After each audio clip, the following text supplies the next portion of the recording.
I am Julie Glynn, Mean Girl Coach. I am the author of this book, If My Ass Were Smaller, Life Would Be Perfect, and Other Lies the Mean Girl in Your Head Tells You. I am going to start by reading you a little piece from this book, and then we're going to go from there, okay? And this is kind of fits in with me perfectly because I used to be a teacher, and everybody loves a little bit of read aloud. The only problem is I cannot see you without my glasses on. I cannot see the page with them on. So we will be doing a lot of hair messing up.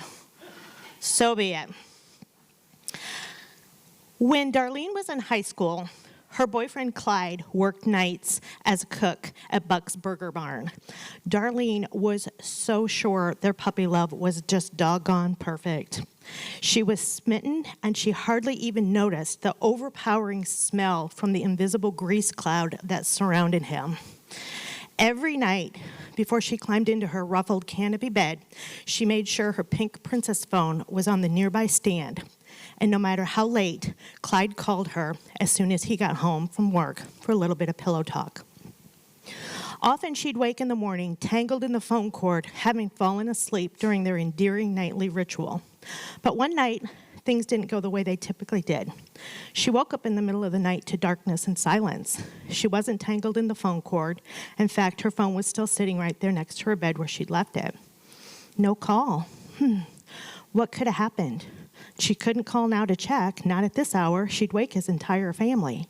But later the next day, when she finally did speak with Clyde, she learned he didn't even work the night before. So what happened?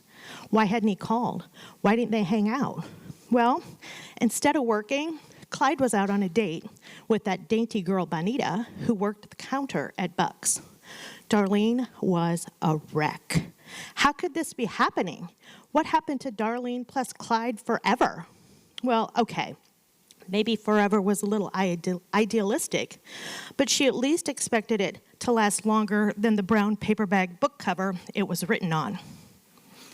Mean Girl was pissed, and she blamed Darlene. Well, what did you expect? You're fat, you're ugly, nobody likes you, and you were lucky you even had a boyfriend. Mean Girl went on to accuse her, of course Clyde is more interested in Bonita. She's smaller than you. And it's important to mention, at no time during this breakup was there ever any suggestion or evidence that Darlene's size or appearance or her shape had anything to do with Clyde's decision to date someone else while he was dating her. It was simply Darlene's thoughts about her body and the comparison she made between herself and Bonita that created the fallacy in her head and the shit show that followed. But Mean Girl helped her out. They created a plan. Darlene would take matters into her own hands. She could control this, and she was going to do just that. She'd get skinny, she'd get her boyfriend back, and things would be perfect again. But Darlene needed to act fast. Her happiness was at stake. She didn't know exactly how to diet, so she decided she simply just wouldn't eat anything at all. And it worked. In no time, her weight loss was so noticeable, her track coach called her parents, and they decided Darlene would have her body fat, or lack of, measured with those little calipers that pinch your skin.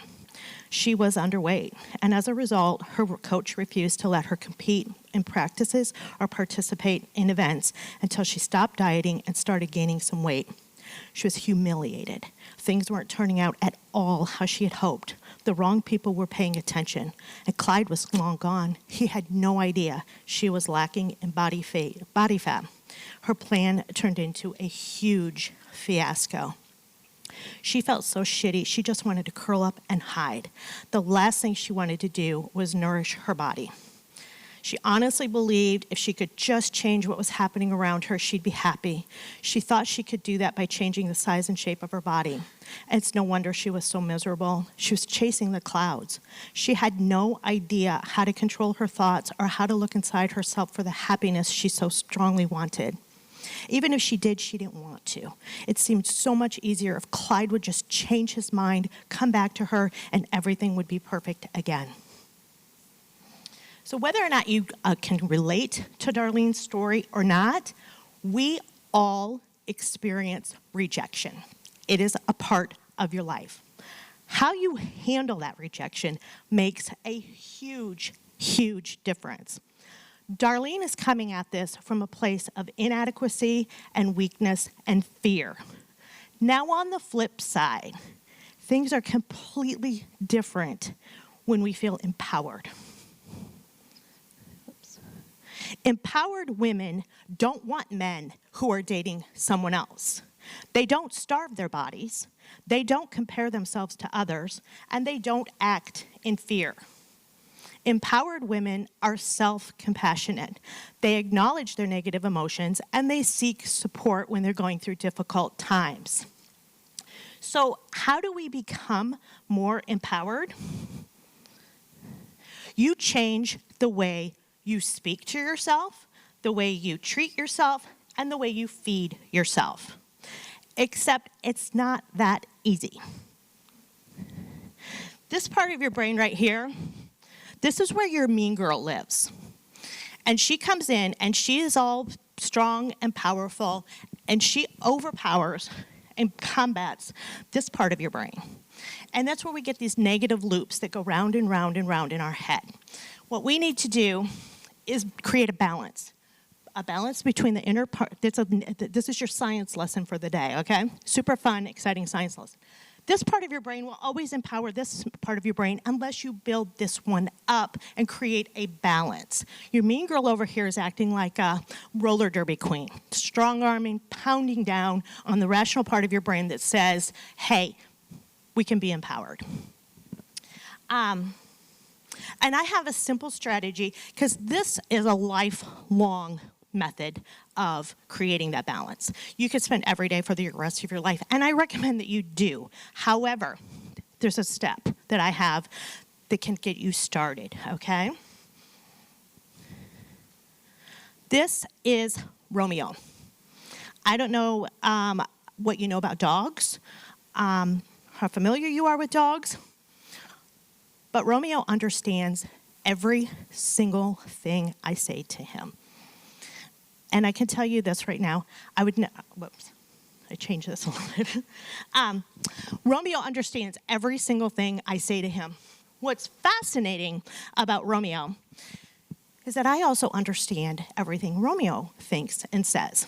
And if you ask my husband, if he was standing here right now, he would say, the most fascinating thing about Romeo and Julie is that I can tell you what he thinks and what he's saying. So we have that special bond. So anyway, what's this got to do with empowering yourself? Something. Would you treat, feed, or speak to your dog the same way you treat, speak, and feed yourself? So ask yourself, when your brain starts the negative loops, would I talk to my little dog like that? Would you talk to Romeo like that, whether he's your dog or not? I can tell you for an absolute fact, I would never, ever tell Romeo that he was fat and stupid and nobody liked him. I would never do anything that would cause harm to Romeo's body. I would never, in fear, not take him to the dog park to play with other dogs because they might not play with him. And I would never, ever refuse to feed Romeo, ever. So I want you to pay attention. Changing how you talk to yourself, changing the stories you tell yourself, changes your brain. Imagine going back to Darlene's story, how that might be different if she was empowered. If she was treating herself with the same level of respect, care, and love that she would treat her own dog or any dog. Some people, the way we treat ourselves, if we treated our dog like that, the SPCA would likely come and take the dog away. So be curious, observe, notice. Do you treat yourself, feed yourself, or speak to yourself with the same level of kindness and love that you would treat your dog? That's the first step towards becoming more empowered. It's just to ask yourself every day when those loops are going around in your head, would I talk to my dog like that? Not very good at this. There we go. Anyway, if you want more, I have my book. If you want to go back and reread Darlene's story so that you can imagine it from a different perspective without the negativity, it's right here in my book, page 49. And then I also do one-on-one coaching for the long haul of changing that negative mean girl voice in your head, bringing down that part of your brain and increasing that prefrontal cortex to balance out your messages that you give yourself every day.